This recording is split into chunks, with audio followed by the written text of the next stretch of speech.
From the OUTV Broadcast Center in Los Angeles, California, this is Brief News Brief, a brief look at today's trending news topics, proudly combating the thought police since 2016. Here's your host, James Heaney. I'm James Heaney, and this is Brief News Brief. And if you're watching Brief News Brief, then you're probably either one of two things. Either A, you're a huge fan of James Heaney, and if that's the case, thank you. You're going to make me blush. Or you're a huge fan of the news. And if that's the case, thank you. You're going to make me blush. Yeah, it's a great news station, but if you've come to me for news, then there's probably at least a chance that you've seen other news in the past and have decided that this is the place that you can get cold, hard facts. And if you have seen other news sources in the past, maybe, but probably, you've heard of an anchor, one of the most popular anchors in the world, named Bill O'Reilly.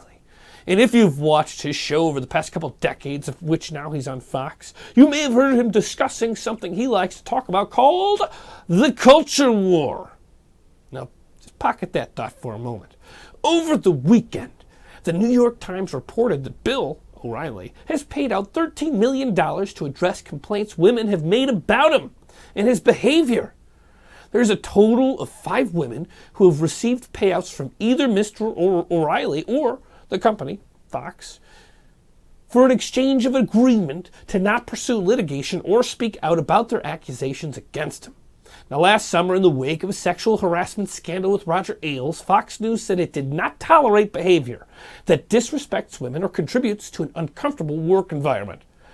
But it's being reported now that Mr. O'Reilly would create a bond with some women by offering advice and promising to help them professionally.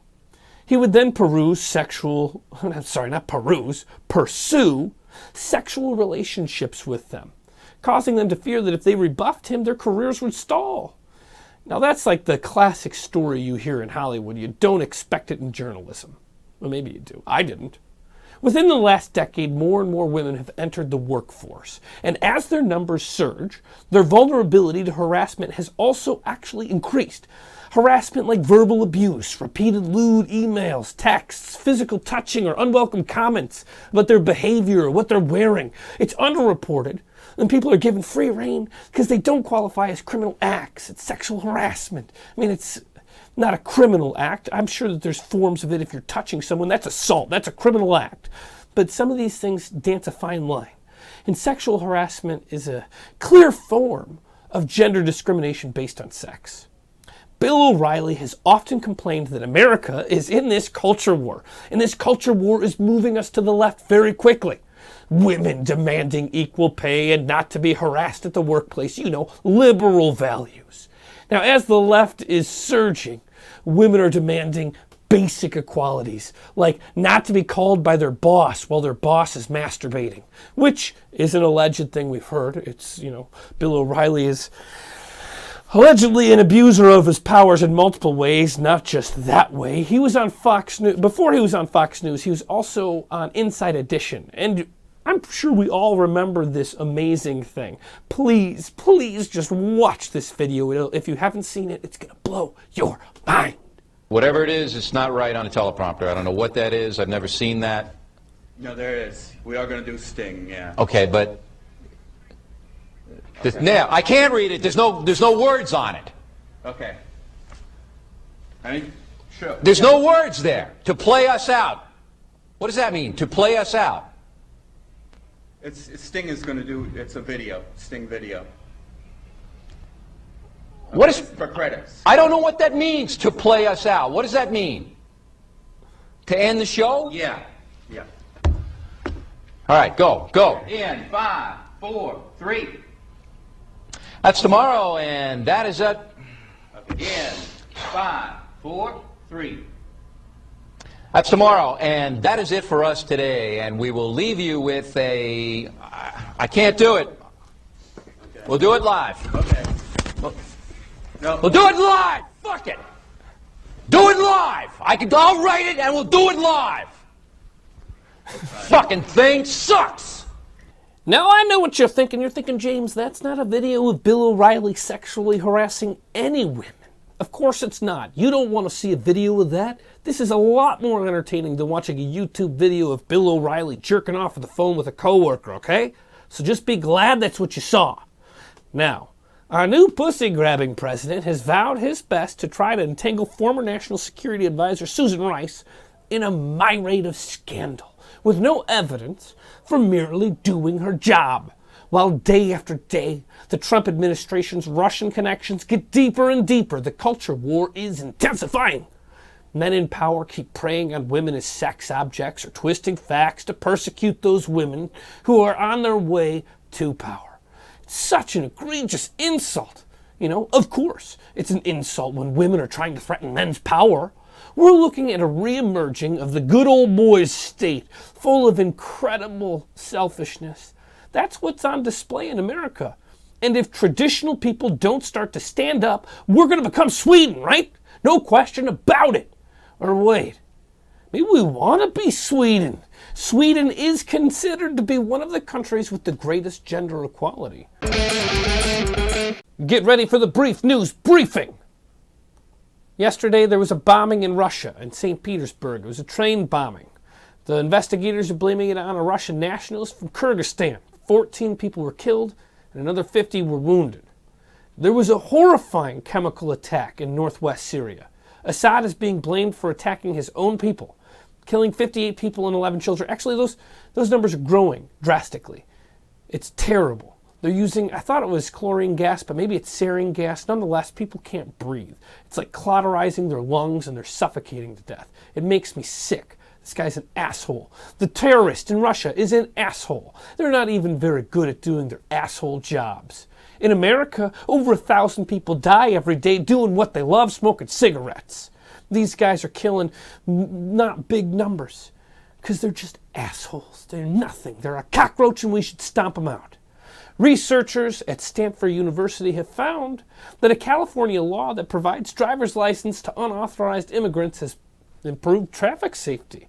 So whether you like it or not, don't you want to be safe? Like, I know that there's a lot of people out there being like, we don't want to give illegal immigrants no licenses. They should just go home. Well, they're not going home, like it or not. We are going to have to deal with that another way.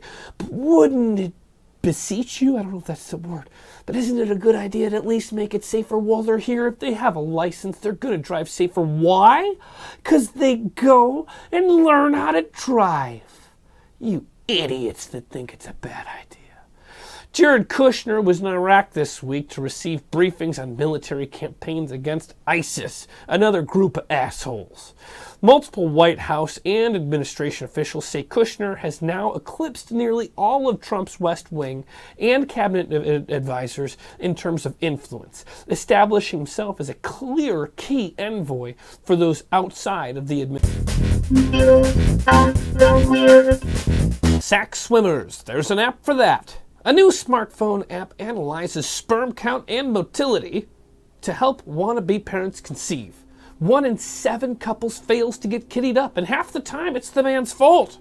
Using the app, couples can know when to get the most bang for their uck, the most bang for their hanging out together intimately. Semen is put into a cradle, which attaches to the back of the phone and uses the camera to analyze it. Results are displayed on the screen.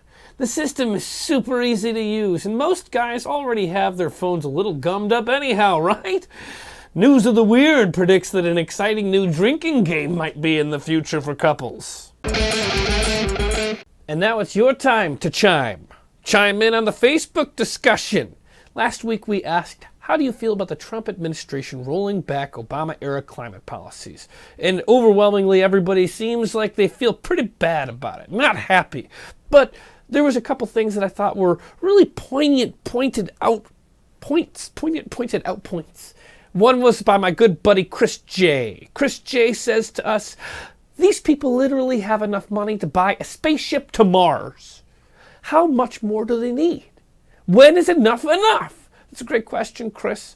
I think we're all wondering it. At what point in time is it not worth the money that you will never be able to spend in your lifetime? And your kids, they're never going to be born because the world's going to end because you treated it so bad. Good point, Chris.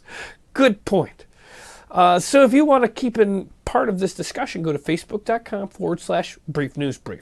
And the more people that are in the discussion, the more comments that I'm going to point out, especially if they're pointedly poignant. Right what I mean? Know what I mean? So today we're asking the question, do you think that Bill O'Reilly's show, The O'Reilly Factor, is going to get canceled from Fox? I don't necessarily need to know what your opinion is on it. Please feel free to share. I'm just asking, do you think it's going to get canceled? That's a good jumping off point. A good jumping off point for a discussion. Let's just make sure that even if we disagree with each other, we're nice to each other. I know earlier I said people were dumb if they didn't want illegal immigrants to have licenses. I'm sorry. I'll treat you with respect if I'm typing to you. But if I'm on camera, I might say, F it! We'll do it live! We'll do it live!